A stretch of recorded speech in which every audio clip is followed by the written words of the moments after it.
Bonjour à tous, c'est Albert Bourgel et aujourd'hui on se retrouve dans l'atelier pour de nouvelles aventures graphiques et chromatiques. Bienvenue sur ABC puisque je vais vous parler d'art, de bande dessinée, manga et de culture. La question qui nous intéresse aujourd'hui est la suivante: quelle culture se constituait pour un auteur de BD manga et d'art graphique? Suivez bien la chaîne car je vais vous proposer dès aujourd'hui une boîte à outils sophistiquée pour bien démarrer dans l'art, la BD manga et la culture. Ces trois éléments sont liés, alors abonnez-vous dès aujourd'hui pour ne pas rater un seul épisode de ces vidéos. Je suis auteur de bande dessinée, puisque j'ai créé avec Paul Blanchot, mon acolyte Tomahawk, qui est un métis de Cobra et d'Indien, à qui il arrive plein d'aventures. Alors on a mis beaucoup de temps pour faire cette bande dessinée qui était un projet de fin d'adolescence. Et du coup on l'a sorti en une version noir et blanc et une version couleur. Hop. Et là, je travaille depuis quelques années sur un autre projet qui s'appelle Muse, qui est fait à base de carnets. Donc, c'est des carnets qui sont faits de croquis et qui suivent le quotidien de mon alter ego. Et il se passe plein de choses dans le monde de l'art. Voilà. Donc, il y a plein de carnets. Enfin, je vous parlerai de ce projet plus en détail si ça vous intéresse. J'ai sorti aussi une petite bande dessinée qui s'appelait Hard Road to Art, avec un héros qui s'appelle Summerberg et qu'on retrouve d'ailleurs dans le projet Muse. Dans cette vidéo, je vais vous parler de la problématique qui m'intéresse, celle de la jonction de la bande dessinée et des arts plastiques avec l'inspiration, celle de la ligne claire, celle des Américains comme Bill Sienkiewicz ou Frank Miller, mais aussi ceux qui ont amené la bande dessinée vers un état artistique comme Philippe Druillet, Bilal, Loisel. Donc révisons nos classiques ensemble. Si vous voulez faire de la bande dessinée, que vous vous intéressez à des choses beaucoup plus à la mode comme le manga ou le comics ou les nouvelles tendances, ben, il est quand même intéressant de connaître ces classiques. Et là je suis un petit peu un spécialiste et je vais pouvoir vous aider là-dessus. Parce qu'on est dessinateur, et ben on a forcément des goûts, c'est un truc qui arrive naturellement, on va chercher à affiner nos goûts et puis on va avoir des choses qui vont nous plaire et puis on va les suivre et puis du coup on va avoir tendance à mettre de côté les choses qui sont pas dans nos goûts. Mais en fait ça finalement ça peut conduire à avoir des idées obtuses. Je vais pour commencer vous parler de mes goûts de bande dessinée, vous faire voir ce qui pour moi sont des incontournables, font partie des choses qui m'intéressent par rapport à ma problématique, c'est-à-dire la jonction de la peinture et bande dessinée intelligente. La critique, la première critique que je ferai aux novices, c'est-à-dire de croire que la bande dessinée c'est que du dessin. C'est pas parce que vous êtes un bon artiste de dessin, c'est pas parce que vous êtes le meilleur de votre classe en dessin ou le meilleur des beaux-arts en dessin que vous allez réussir à faire de la bande dessinée. Et l'exemple c'est Sfar justement. Sfar, il a un dessin qui est extrêmement efficace puisqu'il lui permet d'aller vite, d'envoyer et derrière ce qui va faire que l'histoire elle va tenir, ben, c'est le scénario. Vous pouvez avoir les meilleurs dessins du monde, ça va pouvoir flatter des gens comme moi quand j'étais jeune, c'est-à-dire des gens illettrés, entre guillemets, des gens qui ne sont pas intéressés, parce que ce sont des gens qui ont eu des gros problèmes avec la lecture, et donc des gens qui, comme moi, vont s'intéresser que à l'image et que la bande dessinée. Moi, j'ai rêvé Tintin. Vous voyez, Tintin chez mes camarades qui avaient vraiment une culture familiale où le grand-père avait lu Tintin, où le père avait lu Tintin, etc. Tintin, je le regardais par-dessus leur épaule et en fait, ce qui m'a fait rentrer dans Tintin, c'est ce bouquin formidable de Philippe Gaudin, c'est Hergé Tintin, reporter du Petit 20e au journal Tintin. Ça, c'est ce qu'on appelle des monographies. C'est-à-dire c'est des bouquins où on fait voir, on rentre dans l'atelier. On voit des croquis, voilà un dessin de Hergé, hop, un croquis de Hergé, autoportrait. J'ai aimé rêver Tintin, c'est-à-dire je regardais les images, j'essayais de comprendre plus ou moins ce qui se passait. Et encore aujourd'hui, je n'ai pas lu tous les Tintins, ça ne m'empêche pas d'être le tintinophile qui a peut-être la plus grande jouissance picturale. Voilà, moi par exemple, lorsque je vois ça, je rêve. Je rêve pendant des heures. Bon, là, on a la chance d'avoir une couleur qui est incroyablement formidable.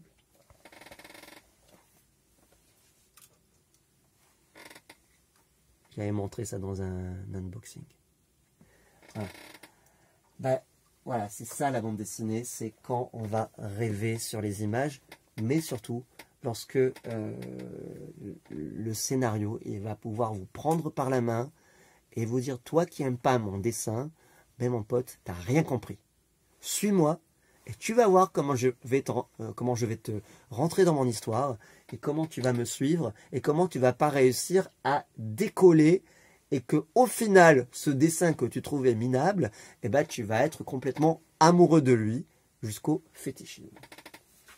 Donc, voici un ouvrage de Johann Sfar sur Bonnard. Voilà.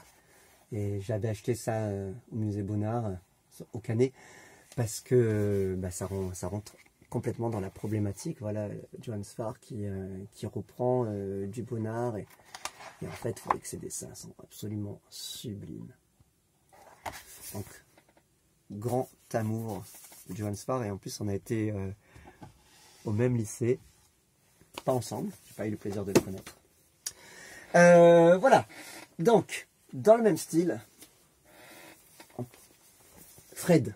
Si on veut faire de la bande dessinée, il est vraiment important de lire des gens qui sont capables de faire des choses comme ça. Là, Fred, il nous fait voyager dans la case, vous voyez. Un découpage ultra ambitieux. Voilà. Donc là, lisez Fred. Avec lui, vous pouvez apprendre à faire des histoires à partir de l'image. Utilisez aussi beaucoup le côté onirique, rêve. JG aussi, un des plus grands. Vous voyez la taille du volume. Voilà. Il a fait énormément de séries au début de la bande dessinée. C'est vraiment très très important pour lire, pour faire de la bande dessinée. Le plus grand, René Goscinny, papa de Lucky Luke, de Astérix, du journal Pilote, qui a écrit pour la télé, etc. Donc ça, c'est quelqu'un qui savait faire un scénario et il se prenait la tête, mais jusqu'à une angoisse incroyable pour chercher à faire rire, pour chercher à avoir un rebondissement, pour avoir une chute. Et lorsqu'il voyait les gens rire, il disait que là, il avait sa récompense. C'est très très difficile de faire rire. Un autre qui a travaillé avec Hergé, Michel Gregg, qui est aussi derrière plein de bandes dessinées classiques. Donc on continue notre petit tour de lecture pour vous informer sur la bande dessinée, puisque c'est surtout un univers de livres. Moi, ce qui m'intéresse, c'est que ce soit aussi un univers pictural, un univers d'histoire de l'art, où on va pouvoir récupérer du côté de Léonard de Vinci, de Salvatore Dali, de plein de gens, et pourquoi pas de Bonnard, de Matisse, de Picasso, tous ces gens qui font des recherches artistiques innovantes et qui vont être réintégrés par la bande dessinée. Aujourd'hui, on ne peut ni nier la bande dessinée comme art fondamental, ni en tant que bande dessinée rester dans un cloisonnement qui va être le cerne de la ligne claire ou dans un style. Et moi, il y a quelque chose que je ne supporte pas dans la bande dessinée, c'est la bande dessinée sans prétention artistique. Elle est peut-être efficace, mais pour moi, la bande dessinée, c'est un art, et donc tout doit être travaillé comme de l'art, aussi bien le scénario, la narration qui va être dans le scénario, l'art de faire les dialogues, mais aussi l'image. Et donc cette image va devoir se nourrir des innovations artistiques et sans arrêt récupérer du côté des nouvelles technologies de l'ordinateur, etc. C'est un art maintenant qui avance ensemble. Le design, la bande dessinée, le cinéma, voilà, ça représente ce qui était l'opéra avant. Je ne dis pas que l'opéra n'existe plus, mais en tant que ce qui va venir nous toucher, nous les populaires, ce qui est important, c'est Netflix. Philippe Djian l'a très bien compris lorsqu'il écrit, il va se servir des séries pour faire de la littérature. Nous, on doit se servir des séries et des ambiances et de tout ce qu'on récupère parce qu'on va travailler un imaginaire. On est des raconteurs d'histoire, et en tant que raconteur d'histoire, on doit faire du plausible. Hergé, avec sa documentation, il a compris à partir du Lotus bleu que si on voulait être efficace, il fallait aller chercher dans le réel des documents. Voilà.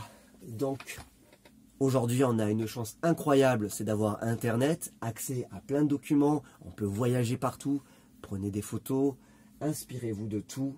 Et donc, voilà, moi, ce que je conseillais, c'était de lire déjà les grands scénaristes. Parce que, pour avoir donné des cours de bande dessinée, je sais que les dessinateurs ne lisent pas assez. Et ils ne se diversifient pas assez. Et c'est ça qui pêche. Et c'est ça qui va faire qu'une fois qu'on a terminé une page, on n'arrive pas à passer à la deuxième page. C'est pas l'angoisse de la page vide, non. C'est l'angoisse qui est due au cerveau vide, en manque d'inspiration. Il faut remplir votre cerveau, il ne faut pas trop le remplir, il faut aussi l'aérer, mais il faut se nourrir de gens comme Jean-Michel Charlier, de gens comme Greg, et on a au niveau de la bande dessinée, incontournable, c'est Hergé. Et là, vous avez un excellent bouquin d'un excellent critique de bande dessinée, c'est Pierre Stex. Donc, lisez l'art d'Hergé, et là, vous comprendrez pourquoi c'est de l'art. Il y a aussi quelqu'un qui l'a accompagné, qui fait partie de ces héros de la ligne claire, qui a été son assistant et qui a créé des personnages comme Barelli, c'est Bob de Moor. Et vous avez un autre illustre auteur qui a été aussi de la bande de Hergé et de la ligne claire, c'est Edgar P. Jacobs. Un autre livre fait par Pierre Sterks que je vous conseille. Alors pourquoi la ligne claire m'attire-t-elle autant? C'est la clarté non seulement dans l'image, mais aussi dans le récit.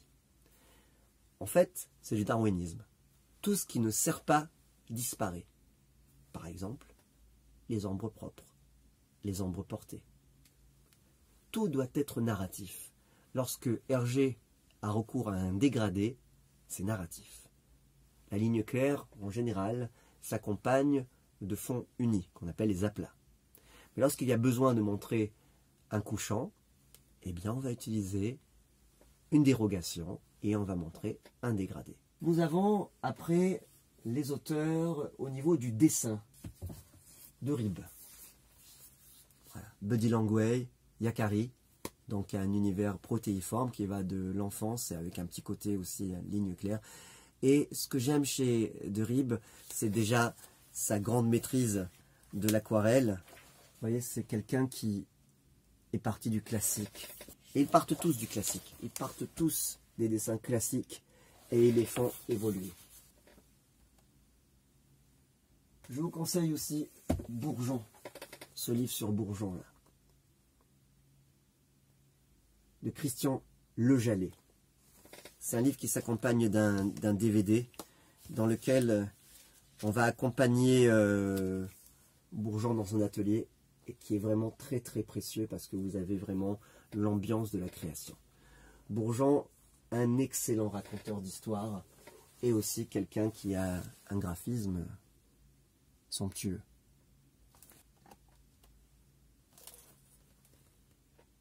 Vous avez aussi Loisel.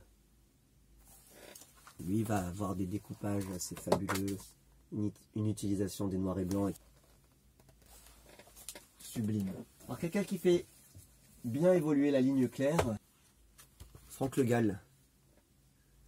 Donc ce que j'aime chez lui, que je vais récupérer aussi à mon compte, c'est ligne claire plus dégradé.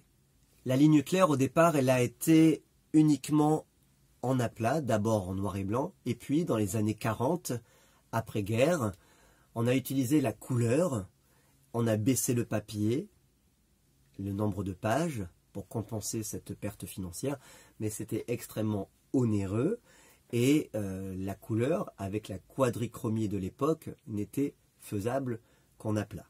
aujourd'hui on peut reproduire n'importe quoi, le moindre trait de crayon. Si vous regardez une impression de crayonné qui date d'il y a 20-30 ans, c'est absolument minable par rapport à la qualité qu'on peut avoir aujourd'hui. Aujourd'hui, on peut imprimer un crayonné au crayon avec une qualité incroyable.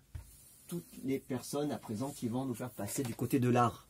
Bilal, voilà, lui carrément de la peinture, avec une grande utilisation des techniques aussi. Hein. Il peut parfois travailler sur des photos, il peut travailler au cinéma. Voilà, donc, et lui, ce que j'aime chez Bilal, c'est la technique mixte. Reprendre avec des pastels, reprendre avec un crayon sur de l'aquarelle ou de la peinture. Ça, c'est extrêmement important pour moi, la technique mixte. Nous avons aussi un Américain qui a travaillé aussi bien pour DC Comics que pour Marvel. C'est Alex Ross. Puis on peut voir aussi sa technique, avec qui part de photos. Et il a même un studio photo, hein, donc il prend la photographie et puis il va à chaque fois travailler d'après photo. D'abord un crayonné, et puis ensuite il va avoir une méthode où il va passer d'abord d'un aplat en noir et blanc à progressivement insérer la couleur. C'est quelqu'un qui travaille en couleur directe.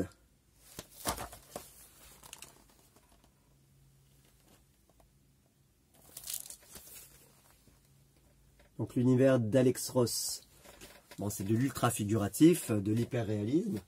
Tous ne peuvent pas aimer, mais c'est important de se charger les yeux de choses précises et de comprendre les techniques, quitte à les laisser. Nous allons maintenant évoluer vers mes goûts personnels, ce qui constitue mon histoire Goldorak. Voilà, par Go Nagai. Et donc là, ils ont réédité heureusement les bandes dessinées initiales de Goldorak. Et c'est comme ça que j'ai appris à dessiner grâce au manga à Goldorak en 1977-78. J'avais donc 6 ans. Ce qui a été un véritable choc pour moi, c'est quelque chose de pas connu de tout le monde, d'assez confidentiel. Là, je n'en ai qu'une version américaine parce que le tirage est épuisé. Il s'agit de Marc Ferrero et de son livre La Comitive. Alors la Comitive, c'est excellent parce que, donc je vais vous faire voir déjà le graphisme. C'est les années 90, hein, donc c'est côté très expérimental, ça se passe à New York. Et ce qu'a fait Marc Ferrero, c'est incroyable. Ça m'a vraiment marqué lorsque je l'ai vu. C'est-à-dire de faire une toile pour une vignette. Donc, voilà. Là, on a vraiment une prise de conscience. C'est son travail. Une prise de conscience que la bande dessinée est de l'art et que les deux peuvent se nourrir. Donc, Marc Ferrero, il a son atelier à Èze Village. Et je vous conseille d'aller le voir et d'aller lui acheter des toiles. Très grand artiste. Alors, c'était à peu près à la même période que je découvrais ça. Voilà, mon maître, surtout de l'époque, mais je retourne un petit peu à certains travaux qui en sont encore inspirés. C'est Bill Sienkiewicz qui a travaillé pour Marvel. Là, donc là, c'est un volume qui reprend toute la série Elektra qui était paru en petit volume. Et on a voilà, un côté extrêmement design, mode. Et j'ai été tout autant influencé par Jean-Paul Gaultier, par Jean-Paul Goude, par Karl Lagerfeld. J'aime beaucoup les dessins de femmes. Et donc vous voyez là comme c'est anguleux. Hein, ça peut être inspiré aussi bien de Klimt que de Egon Schiele. Donc de la sécession viennoise. Il avait fait un très beau Daredevil aussi. Avec des images, des couleurs, pleines images qui sont vraiment fabuleuses. Frank Miller. Avec un Batman extrêmement aussi graphique. Voilà. Ce graphisme sont des raccourcis que j'aime et qui sont forcément inspirés par le cubisme de Picasso et par le stylisme aussi. Et ce que j'aime aussi, c'est la fraîcheur du côté croquis, le dessin rapide. Mais après, il ne faut pas que ce soit trop rapide non plus. Enfin, là, dans ce graphisme-là, on voit bien la rapidité d'exécution. Alors maintenant, on arrive à mes maîtres. Le premier, c'était Hergé, on l'a vu. Le second, Moebius. Voilà. La déviation. Moebius, c'est l'alphabet de la bande dessinée. On va dire, c'est l'équivalent de la Bible. Hein, c'est l'équivalent des textes sacrés. Vous ne pouvez pas faire de la bande dessinée si vous ne connaissez pas Moebius et Hergé. Après, que vous aimiez, que vous n'aimiez pas, ça c'est vraiment à vous de développer vos goûts. Au contraire, plus il y a une diversité de palettes, plus c'est intéressant. Mais enfin, je vais vous faire voir un petit peu la déviation. Alors il n'y a pas que la déviation, hein, c'est tout un délire. Enfin, Moebius c'est donc aussi l'auteur de Blueberry, d'accord, sous le pseudonyme de Jean Giraud. Voilà. C'est l'expérimentation des années 70. Il rentre dans l'histoire. Ça j'adore. Je m'en inspire aussi dans Muse. De travailler avec soi-même, avec l'alter ego. Quand on retrouve ça chez Philippe Gian qui utilise le jeu, c'est très difficile d'écrire avec le jeu. Écrire avec un il, on se met à distance, mais rentrer dans l'histoire, même si ce sont des alter ego, des autofictions, et ben on se met en danger. Même si je pense qu'on ne peut pas livrer quelque chose qui soit de l'ordre d'un journal psychanalytique brut. C'est extrêmement violent. Ce que je pense, c'est qu'il faut toujours mettre notre journal psychanalytique, puisque une œuvre d'art, c'est un petit peu ça qui est en dessous, hein, avec un petit vernis. Voilà, un petit vernis. Et c'est donc l'autofiction. C'est-à-dire qu'on va se mettre en avant, mais sous un fin masque. On va faire plein d'ellipses, toutes les choses inutiles dans la vie. Mais par contre, on va pouvoir rajouter des éléments extérieurs pour leur valeur métaphorique. Et donc on n'est pas tenu à faire un journal. Je vous conseille ces ouvrages-là. Ce sont les grands classiques des éditions Glénat. L'art de la BD par Duc. Le premier consacré au scénario. Et le volume 2 consacré au dessin. Le b.a.-ba de la BD. Bon, il reprend pas mal d'images de Duc. Et beaucoup moins intéressant malgré tout. J'en ai encore plein d'autres sur les comics, mais bon voilà. Celui-là il est pour l'instant indétrôné. Pour les amoureux de la ligne claire, vous avez ce petit ouvrage qui est pas mal du tout. Voilà, l'atelier de la bande dessinée par Hergé. Et donc là, vous allez pouvoir voir le matériel nécessaire. Ne vous inquiétez pas, je vais vous faire une vidéo là-dessus, de toute façon. Les proportions, les visages, les expressions et autres. Donc je vous le conseille si vous aimez la ligne claire. Voilà. Donc c'est fini pour cette vidéo. On va avoir maintenant des cours sur, premièrement, le matériel.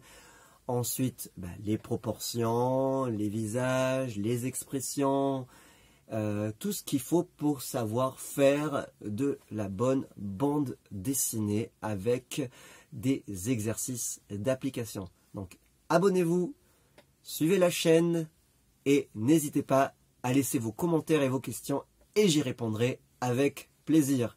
Quant à moi, je vous dis à très vite pour de nouvelles aventures graphiques et chromatiques.